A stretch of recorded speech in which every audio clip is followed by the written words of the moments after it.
안녕하십니까? 인간의 마음과 관계의 깊은 본질을 탐구하는 시간입니다. 오늘 우리는 책 속에 잠들어 있는 심리학 용어나 학자들이 논쟁하는 추상적인 개념에 대해 이야기하려는 것이 아닙니다. 우리 모두의 내면, 태고적부터 이어져 온 인류 정신의 구조 안에 살아 숨쉬는 거대한 두 가지 힘에 대해 이야기하고자 합니다. 바로 공감인과 나르시시스트입니다. 이 두 단어는 단순히 우리가 일상에서 마주치는 사람의 유형을 넘어 우리 영혼 속에서 상연되는 하나의 거대한 원형적 드라마입니다. 이들을 그저 성격 유형을 나타내는 꼬리표로만 본다면 우리는 거대한 바다의 표면에만 머무는 것과 같습니다. 그 의미의 심연으로 내려가는 것은 신화와 상징의 세계로 무의식의 영원한 언어 속으로 들어가는 여정입니다. 공감 능력이 뛰어난 사람, 즉 공감인은 삶의 많은 순간 고통받습니다. 너무 많이 느끼고 너무 많이 내어주며 언젠가 그 사랑이 돌아오리라는 희망 속에서, 언젠가 평화가 찾아오리라는 기대 속에서, 언젠가 상대방이 변하리라는 믿음 속에서 스스로를 소진시켜버립니다. 공감인은 스스로를 빛을 가져오는 자로, 나르시시스트를 그 빛을 파괴하는 자로 여깁니다. 그래서 이렇게 말하곤 하죠. 그 사람이 나에게 상처를 줬어. 내 모든 것을 앗아갔어. 하지만 우리 내면의 자아가 가장 완강하게 저항하는 진실이 있습니다. 그것은 바로 가장 고통스러운 만남 속에조차 온전함의 이미지가 숨겨져 있다는 사실입니다. 우리의 더 깊은 전체성인 자기는 결코 우연한 만남을 허락하지 않습니다. 의식적인 마음이라면 절대 쓰지 않았을 각본을 무자비할 정도로 정교하게 연출해냅니다. 공감인은 자신이 희생자라고 굳게 믿습니다. 그러나 기나긴 고통과 탈진 속에서 꿈의 속삭임과 베일을 뚫고 들어오는 의미심장한 우연의 일치들을 통해 마침내 다른 무언가를 보기 시작한다면 어떻게 될까요? 나르시시스트가 사실은 내내 자신에게 무언가를 가르치고 있었다는 것을 깨닫는 순간 영혼에는 거대한 천둥 소리가 울려 퍼집니다. 이것은 관점의 대전환이며 고정되어 있던 모든 것이 뒤집히는 경험입니다.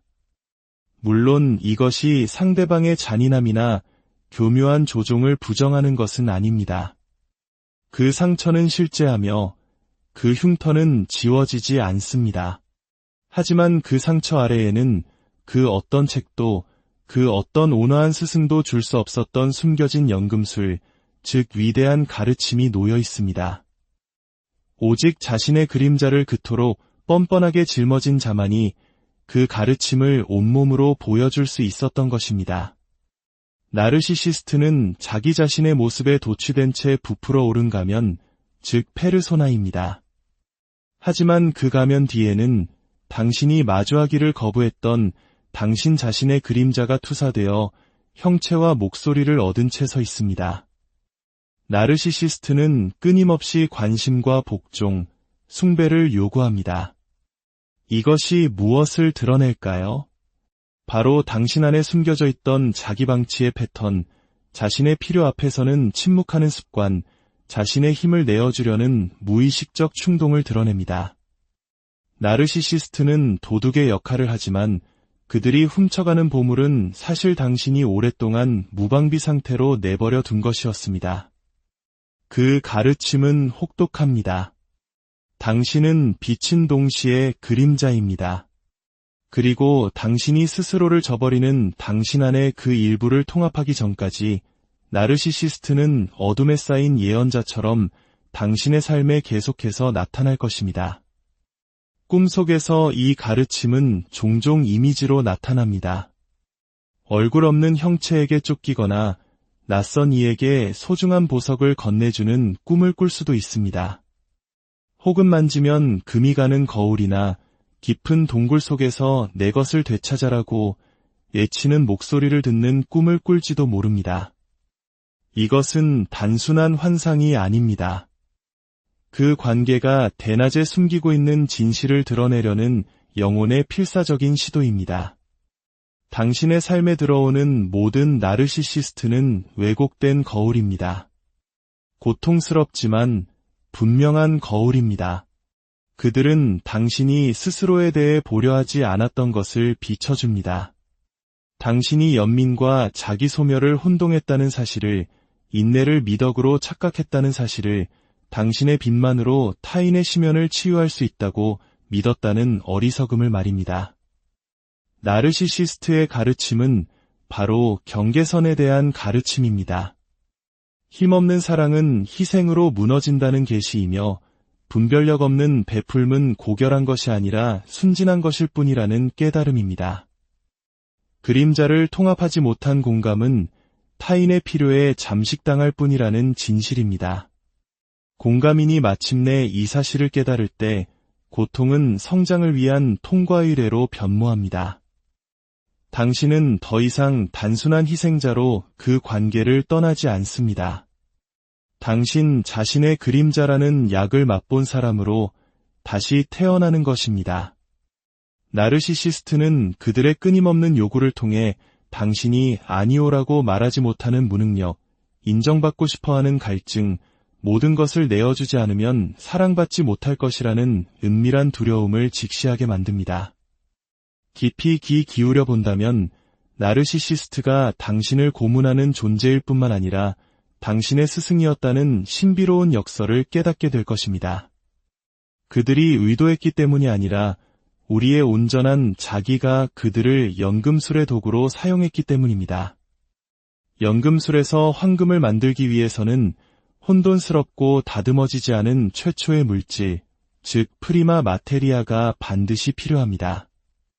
나르시시스트는 바로 그 혼돈스럽고 자기중심적이며 모든 것을 삼켜버리는 프리마 마테리아입니다. 하지만 그들과의 투쟁을 통해 당신 안의 무언가가 마침내 결정체로 굳어지기 시작합니다. 당신의 공감 능력이 끝없는 베풀음을 위한 것이 아니었음을, 그것은 힘에 뿌리 내린 사랑의 통로여야 했음을 감지하기 시작합니다. 자기 존중이 결여된 연민은 진정한 연민이 아니라 통제의 또 다른 형태일 뿐이라는 것을 느끼게 됩니다. 더 깊이 들어가 볼까요? 신화적 관점에서 나르시시스트는 모든 것을 삼키는 아버지, 소모시키는 어머니, 혹은 영웅의 결의를 시험하는 트릭스터를 상징합니다. 그들은 당신 내면의 보물이 있는 문 앞을 지키는 용과 같습니다. 그들이 당신에게 불을 뿜는 것은 당신을 깨우치기 위함이 아니라 그것이 그들의 본성이기 때문입니다.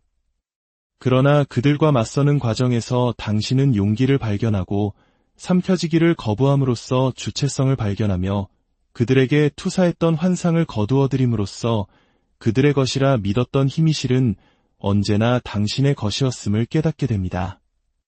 나르키소스 신화를 생각해 보십시오. 그는 물에 비친 자신의 모습과 사랑에 빠져 그 이면을 보지 못했습니다.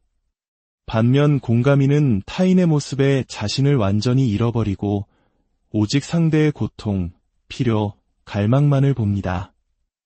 이 둘은 동일한 원형 스펙트럼의 양극단입니다.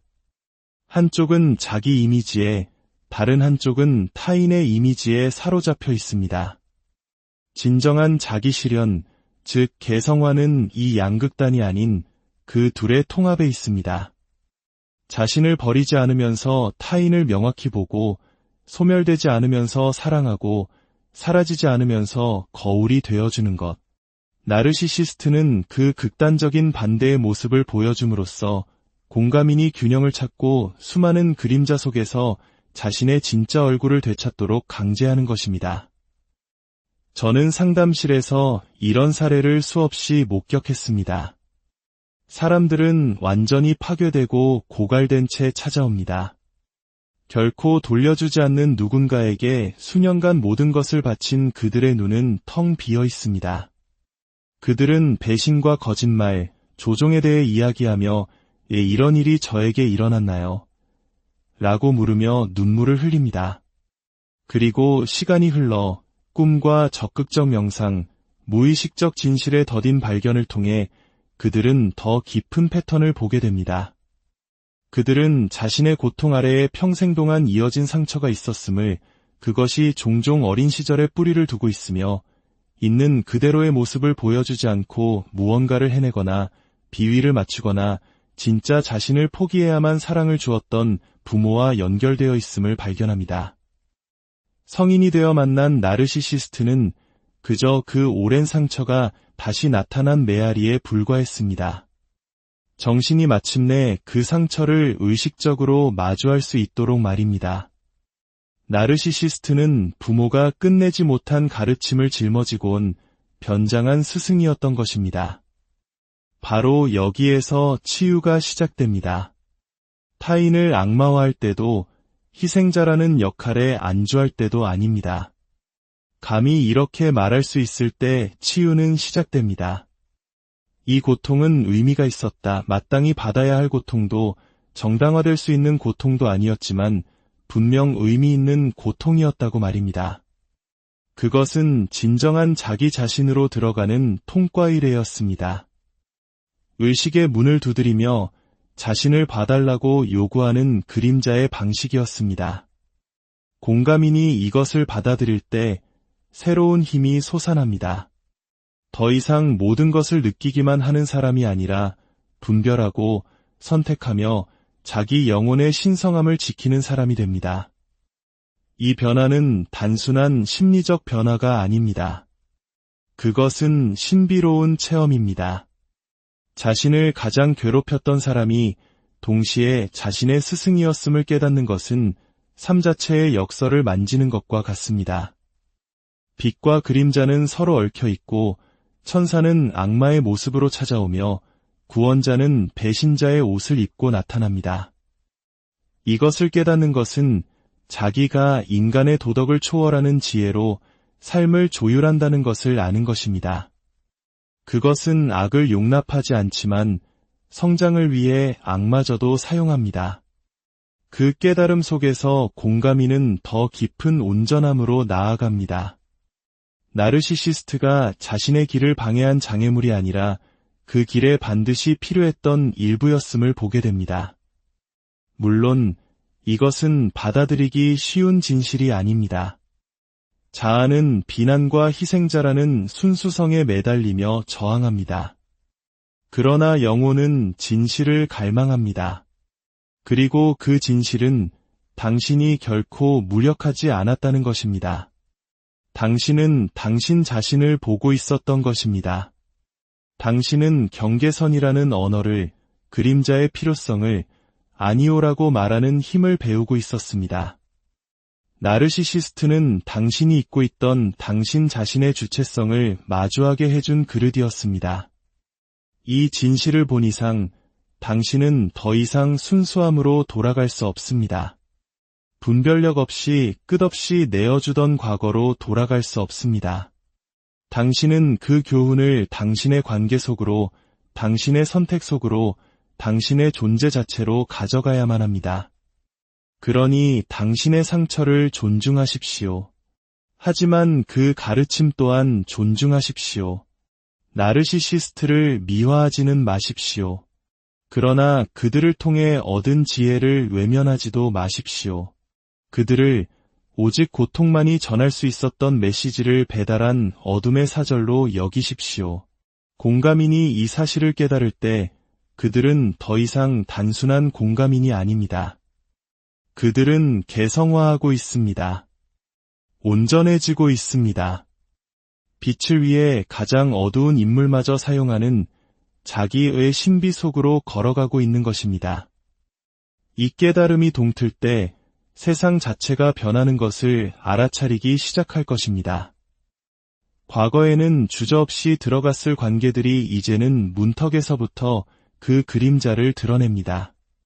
깨어난 공감인은 타인의 말뿐만 아니라 그 뒤에 있는 보이지 않는 기운, 조종의 에너지, 통제의 미묘한 압력에 민감해집니다. 이 새로운 감각은 오래된 상처가 덧나는 것이 아니라 경험에서 태어난 분별력입니다. 나르시시스트는 순진함을 태워버리는 도가니, 즉 불길이었습니다. 그 불 속에서 더 강하고, 더 탄력 있고, 더 빛나는 새로운 금속이 벼려집니다. 하지만 이 변화를 냉소나 무정함으로 착각해서는 안 됩니다. 상처받은 사람이 빠질 수 있는 위험은 누구도 들어올 수 없도록 너무 높은 벽을 쌓아버리는 것입니다. 그것은 개성화가 아니라 또 다른 감옥일 뿐입니다. 진정한 가르침은 공감을 없애는 것이 아니라 그것을 무의식적인 갈증이 아닌 자기 자신 안에 뿌리내리게 하는 것입니다. 당신은 느끼기를 멈추는 것이 아니라 스스로를 버리기를 멈추는 것입니다. 주기를 멈추는 것이 아니라 당신이 소유하지 않은 것까지 주기를 멈추는 것입니다.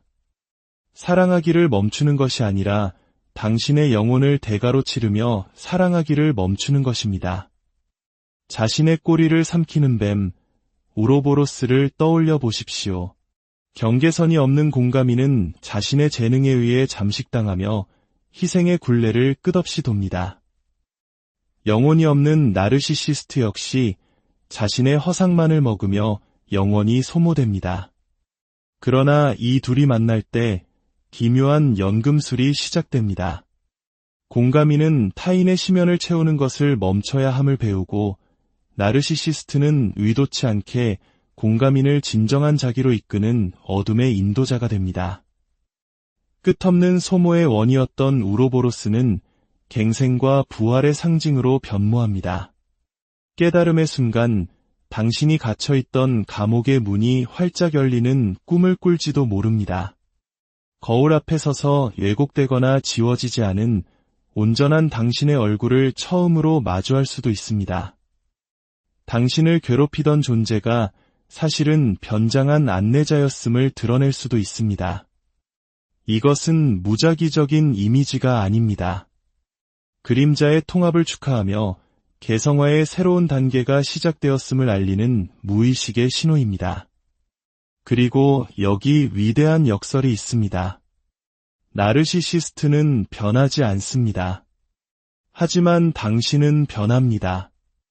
그들의 요구와 갈망은 여전하지만 마법은 풀렸습니다. 그들이 가졌던 힘은 애초에 그들의 것이 아니었기 때문입니다. 그것은 당신의 투사의 힘이었고 당신의 무의식적 패턴의 에너지였습니다.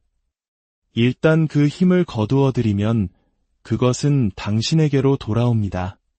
당신은 스스로 믿었던 것만큼 약하지 않았으며 다만 당신의 가장 깊은 상처에 뿌리를 둔 드라마에 매료되어 있었을 뿐임을 깨닫습니다. 깨어나는 순간 당신은 더 이상 나르시시스트의 인정을 구하지 않습니다. 사랑받기 위해 당신의 영혼을 뒤틀지 않습니다. 당신은 똑바로 섭니다. 그리고 그 자세만으로 당신의 관계 전체의 장이 바뀝니다. 가장 깊은 상처를 주는 사람들은 종종 우리가 마주해야 할 원형적 과제를 짊어진 전달자입니다. 그들의 행동이 용서받거나 미화될 수는 없지만 무의미한 것으로 치부될 수도 없습니다. 왜냐하면 삶이 자기에 의해 인도된다면 가장 어두운 만남조차도 개성화라는 거대한 직물 속에 짜여있기 때문입니다. 나르시시스트와 마주함으로써 공감이는 의존성, 구원하려는 강박, 버림받을 것에 대한 두려움이라는 자신의 그림자와 직면합니다. 그리고 오직 이 그림자들을 마주함으로써만 온전함으로 성장할 수 있습니다. 모든 문화에는 치유자라는 원형이 존재합니다. 지하 세계로 내려가는 샤먼, 자신이 겪은 상처를 통해 타인을 치유하는 상처 입은 의사처럼 말입니다. 공감인 역시 이 원형을 지니고 있습니다. 하지만 무의식적으로 그들은 치유가 곧 자기 파괴를 의미한다고 믿을 수 있습니다. 타인을 치유하기 위해 자신의 피를 말려야 한다고 생각하는 것입니다.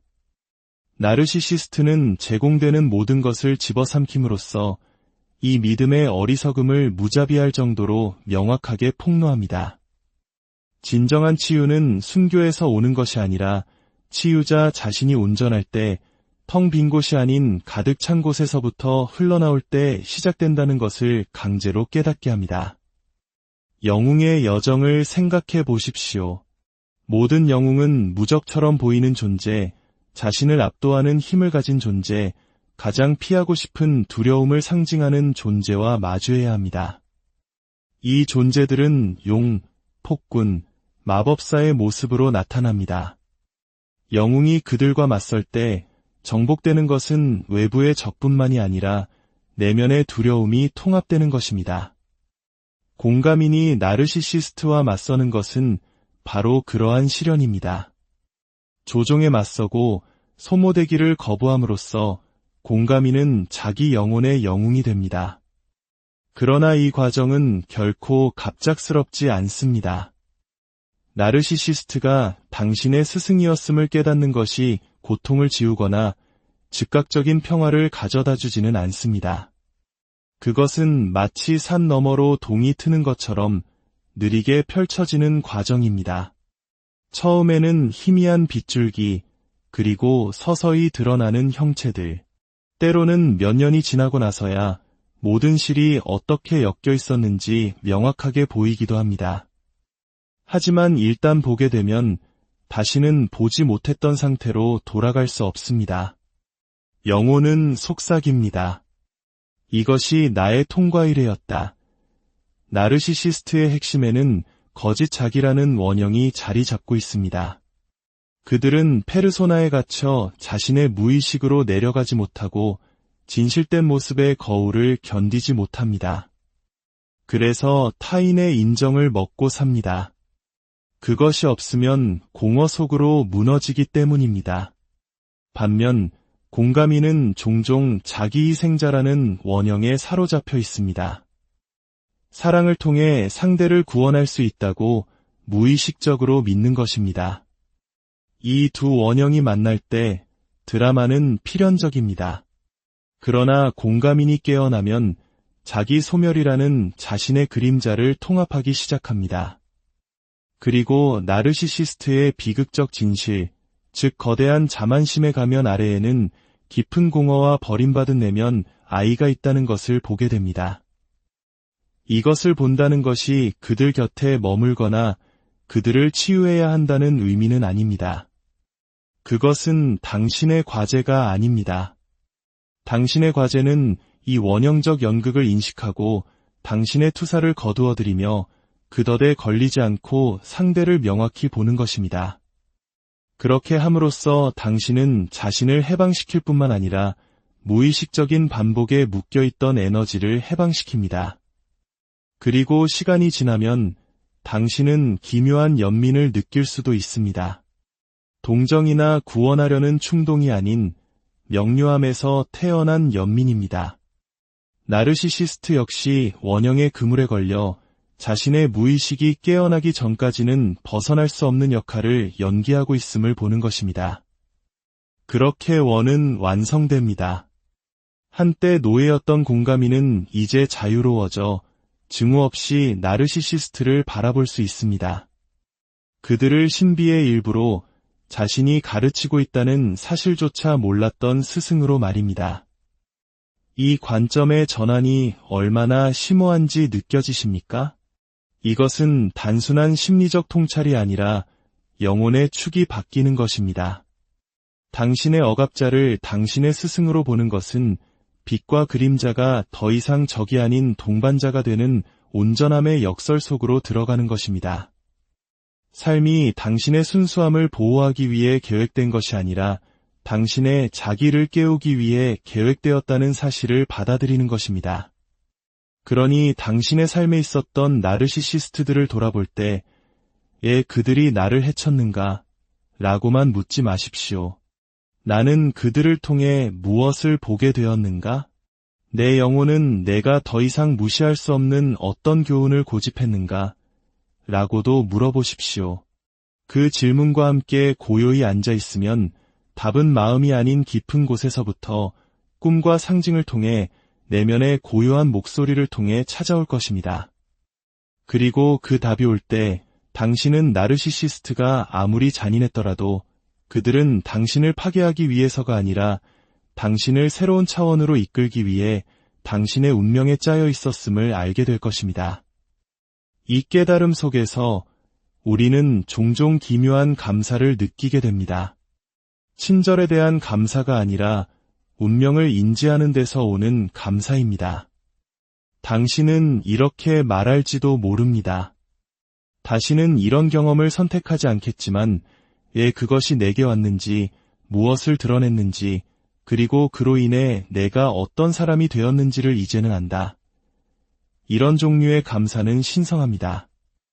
왜냐하면 그것은 숨겨진 조율자인 자기가 의식적인 자아라면 결코 받아들이지 않았을 경험들을 통해 당신을 인도했음을 인정하는 것이기 때문입니다. 그들의 사랑할 수 없는 무능력이 역설적으로 당신이 자기 자신과 자신의 경계선, 그리고 공감과 힘의 균형을 향한 진정한 사랑을 발견하는 계기가 되었습니다. 나르시시스트는 당신 안에 구원자라는 자만심, 인정받고 싶은 갈망, 버려질 것에 대한 공포를 무자비하게 폭로했습니다. 그들은 당신의 공감이 의식과 연결되지 않을 때 그것이 빛이 아니라 소유욕이며 사랑의 이름으로 자기 삶을 파괴하는 행위가 될 수 있음을 보여주었습니다. 이 깨달음은 마치 죽음과 같습니다. 공감인이 투사를 거두고 심연을 채우는 것을 멈출 때 처음에는 그것이 마치 자신의 본성을 배신하는 것처럼 느껴집니다. 하지만 그것은 배신이 아니라 재탄생입니다. 사랑이 곧 자기 소멸을 의미한다고 믿었던 거짓 자아의 죽음입니다. 그리고 그 죽음 너머에는 자유가 있습니다. 온전하게 빛나는 자기가 있습니다. 그리스 신화 속 페르세포네처럼 당신은 조종과 그림자, 공허의 지하 세계로 끌려 들어갔습니다. 하지만 그 추락을 통해 당신은 빛의 세계와 그림자의 세계를 모두 아는 존재, 즉 지하 세계의 주권자가 되어 떠오릅니다. 당신은 더 이상 그림자를 두려워하지 않습니다. 자신 안에 굳건히 뿌리내리고 있기에 버려짐을 두려워하지 않습니다. 희생과 사랑을 혼동하지 않습니다. 그것이 바로 개성화의 의미입니다. 이후 당신의 삶에는 새로운 형태의 연결이 나타나기 시작합니다. 당신의 경계선을 존중하고 받는 만큼 주며 당신을 구원자나 희생자가 아닌 동등한 영혼으로 만나는 친구, 연인, 동반자들이 나타납니다. 이것은 우연이 아닙니다. 내면의 변화가 외면에 반영된 것입니다. 정신이 더 이상 반복을 요구하지 않는 것은 교훈이 학습되었기 때문입니다.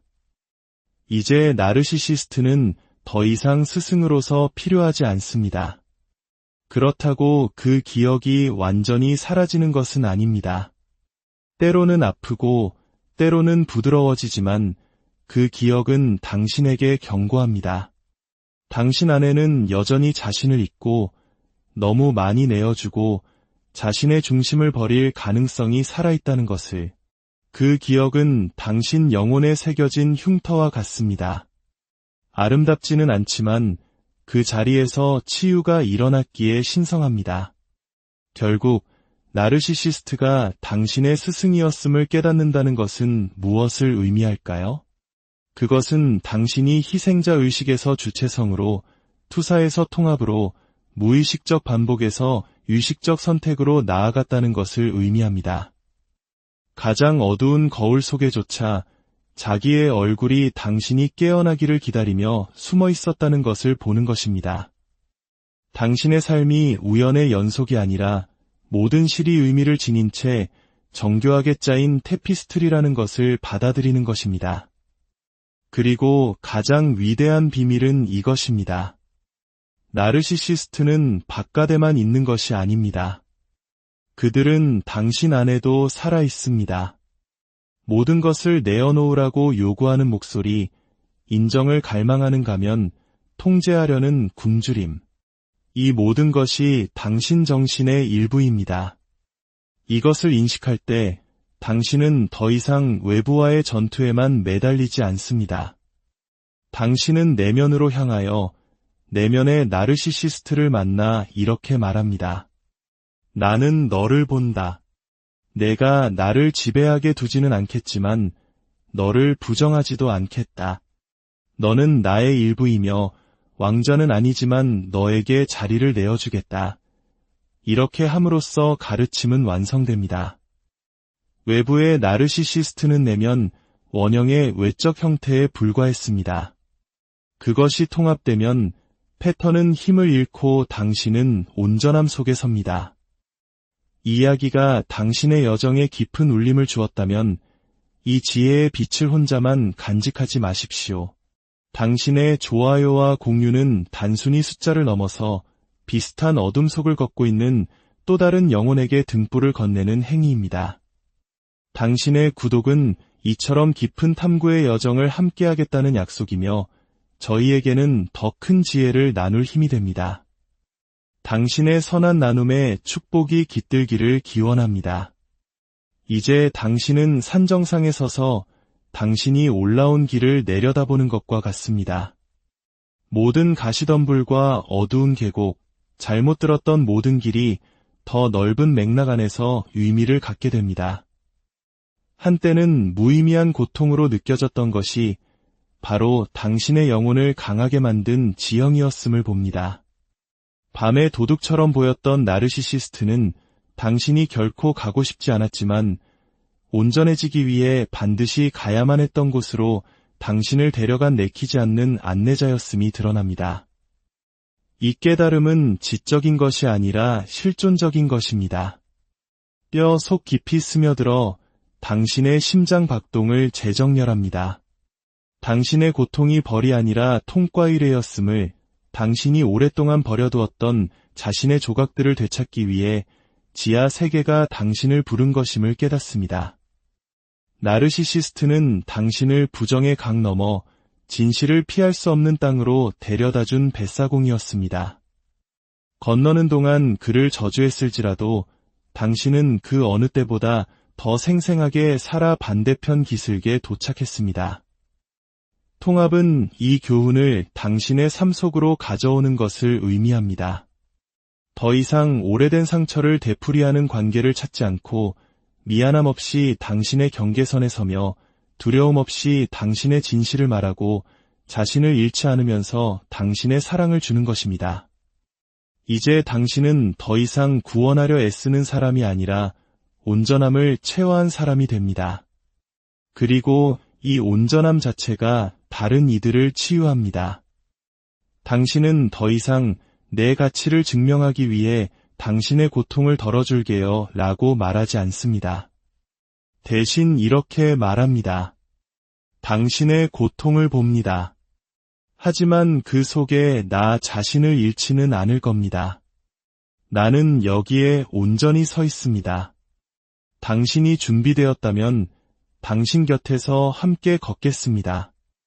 하지만 당신을 대신에 걸어주지는 않을 겁니다. 이것이 진정한 치유자의 자세입니다. 어쩌면 당신은 마침내 나르시시스트마저 축복하게 될지도 모릅니다. 그들의 행동을 용납하거나 그들에게 돌아가라는 의미가 아닙니다. 당신의 개성화 과정에서 그들이 맡았던 역할을 인정한다는 의미입니다. 축복하는 것은 해방하는 것입니다. 마지막 끈을 자르고 당신과 그들 모두를 무의식적 패턴의 끝없는 반복으로부터 풀어주는 것입니다. 그들이 자격이 있어서가 아니라 당신이 자유로울 자격이 있기 때문에 그들을 축복하는 것입니다. 이로써 당신은 고통 자체와의 관계가 변합니다. 가장 깊은 상처조차 스승이 될 수 있음을 이해할 때 고통은 더 이상 피해야만 하는 대상이 아닙니다. 여전히 아프지만 그 안에 의미가 있음을 신뢰하게 됩니다. 그림자가 빛의 일부임을 아는 사람으로서 걷게 됩니다. 나르시시스트가 자신의 스승이었음을 깨달은 공감이는 온전함의 역설 속으로 들어섰습니다. 그들은 더 이상 희생자와 치유자, 빛과 그림자로 나뉘어 있지 않습니다. 속임수 속에 진실이 있었고 배신 속에 계시가 있었으며 상실 속에 어둠이 있었음을 보는 그 둘을 모두 품는 자가 되었습니다. 그러니 당신의 고통을 경멸하지 마십시오. 당신을 통해 그림자를 드러냈던 존재들을 저주하지 마십시오. 그들을 보고 통합하고 해방시키십시오. 한때 당신을 삼켰던 나르시시스트를 당신을 당신 자신에게로 데려다준 스승으로 기억하십시오. 그림자 속에서 울던 공감이니 힘을 가지고 사랑하는 주권자로 일어서게 하십시오. 이 자리를 떠날 때 이 진실을 가져가십시오.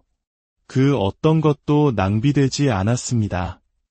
어떤 눈물도, 어떤 배신도, 어떤 절망의 밤도 무의미하지 않았습니다. 그 모든 것이 영혼의 연금술이었고 당신이 지금의 당신이 되기 위한 도가니였습니다. 나르시시스트는 불꽃이었지만 당신은 그 속에서 태어난 황금입니다. 이제 강의는 끝나지만 여정은 당신 안에서 당신의 선택과 꿈 속에서 계속됩니다. 나르시시스트는 희미해지지만 가르침은 남습니다. 공감이는 사라지지만 주권자는 일어섭니다. 그리고 자기는 미소 짓습니다. 개성화의 작업이 또 한 걸음을 내디뎌